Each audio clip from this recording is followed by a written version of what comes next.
I mean, you think about a cold-blooded killer, and there's nothing more cold-blooded than the state killing, than sentencing to death and for 10, 15 years arguing. You know, a prosecutor argues for 10, 15 years that yes, this person must die. And you put them in a cell and, fight for their life, and in the end, mostly they get executed.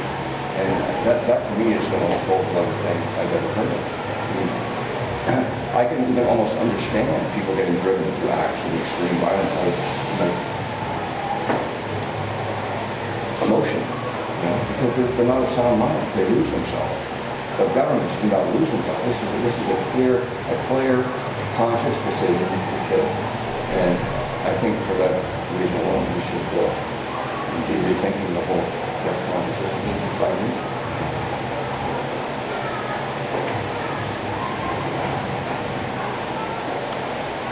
Yeah, it's a pretty heavy subject. I think when you really get into it, there was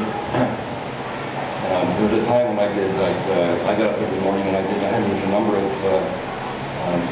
people that were sentenced to death, and mostly in the States, because the States is the only one that really gives full disclosure about the death penalty system.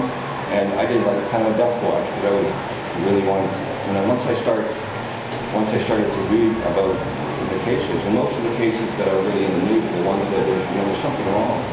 When you read about how they were convicted, or how they were sentenced, or some of them are, mentally retarded, they're not capable of being responsible for their actions. And I really sunk into a mode. Like I had to stop for a while because it was like too heavy. I was thinking about it all the time. But I think one of the things that's important that if you really want to examine this, you have to get through the emotion of it.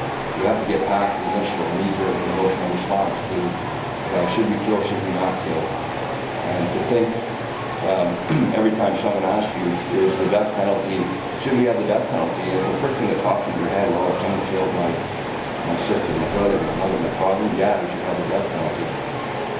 I think that's, while it's understandable that the responsible answer to a very important question is, it's an answer that actually, in Taiwan, people have died because people have given the wrong answer. Very cloudy, so I'm here to reflect this.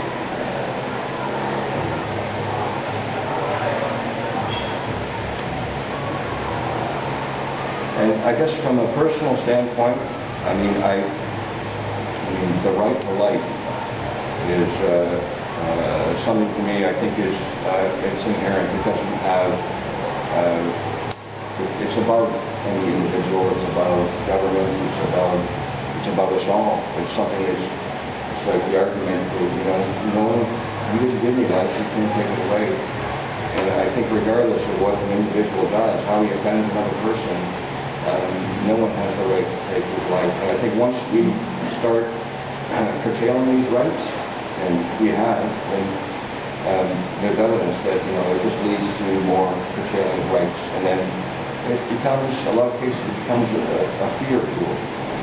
In the United States, the whole justice system, they use, we put the fear of God into the people to bring about terrorist laws and, to justify it. And executions, these are public executions, people instill fear in people. And they used to actually, in some Middle Eastern countries today, where for,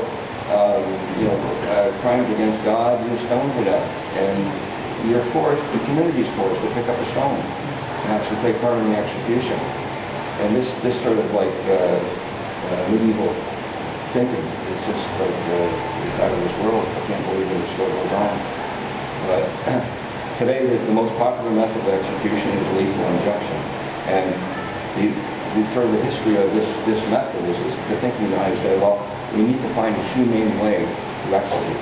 Because electrocution is not good because their eyeballs are popping out their head and blood coming out their ears. Hanging is not good because you hear the neck crack and the feet start to do the fish. Shooting is not good because there's blood going everywhere. So let's find a way that's more humane. And in their attempts, like this new method of lethal injection, there's been so many botched executions because it requires, first of all, it requires medical knowledge to inject the drug into anybody. You have to know, according to the body weight, the amount, And in Western countries, in the United States, medical personnel are not allowed to take part in executions because it would violate their oath. So I think while, the technology has become, has evolved, the thinking has not evolved at all. We're still stoning people to death. We're still, it's one step away from summary executions, which is still going on in places in the world. Anyways, that's my, thank you for listening.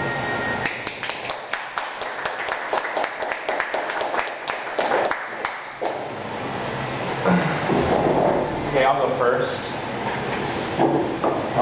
Can you explain when, at the very beginning, you talked a little bit about collective emotion? I thought that was really interesting. So the collective emotion supports government freedom for capital punishment. That was interesting. Can you explain maybe how that works a little bit more? Collective emotion? You were saying like the collective emotion of all the people, they sort of, they feel like if somebody in their family was murdered, they would want some sort of retribution, so they relinquish that. This is how, like in the United States anyway, a lot of cases work where the death penalty is an option, and only if there's loved ones of the victims. Sometimes there's no loved ones, so there's no push for it. But the family actually has, there is a legal avenues for the family to lobby the governor to for the part of the process of justice. So they're allowed to submit statements, writing out how this has affected them, the murder, and they're taking this into account as to whether or not a person should die or not. What is the severity of the crime extends beyond their crime. It extends to how it has affected other people and beyond the actual crime. So this emotional response is, where it was understandable and maybe quite natural, it's being allowed, they're allowing it to be included into the justice process. And a lot of cases, in the United States, the prosecutor is an elected official. So he's a politician. So if he does not, and if you have a politician in Texas that never executes, he won't be a prosecutor. He won't be a prosecutor very long, because in the southern states, there's a higher number of executions. There's a greater demand for execution. So it's just like, think about the idea of blind justice. Like justice is just about let's look at the facts, let's weigh everything carefully, come to a conclusion, but it's not the actuality of the thought process. But what about perhaps for the individual who's being executed? Sorry? What about the individual who's being executed? Yeah. Maybe he wants to die. Maybe he's thinking, you know what, I've killed 2 people and I've raised this woman as well. I got caught, fair enough, kill me. Yeah. It's like, you're thinking it from someone who's not a killer, because you're not a killer. Yeah. You're thinking it's, but he's like, he's like, fair enough. Yeah, I understand what you're saying. But I think my response to that is that that's, when you think about the death penalty system and the actual death, and whether a person deserves to die or not, or whether he wants to die, or whether the family member wants them to die or not, I think it should be, all those emotional responses should not enter into the justice process, because it's an individual. Justice represents the views of everyone. It's a collective interest. And where one person says, well, I don't like the way this is going, I want it to go this way, should we change the system for that one person?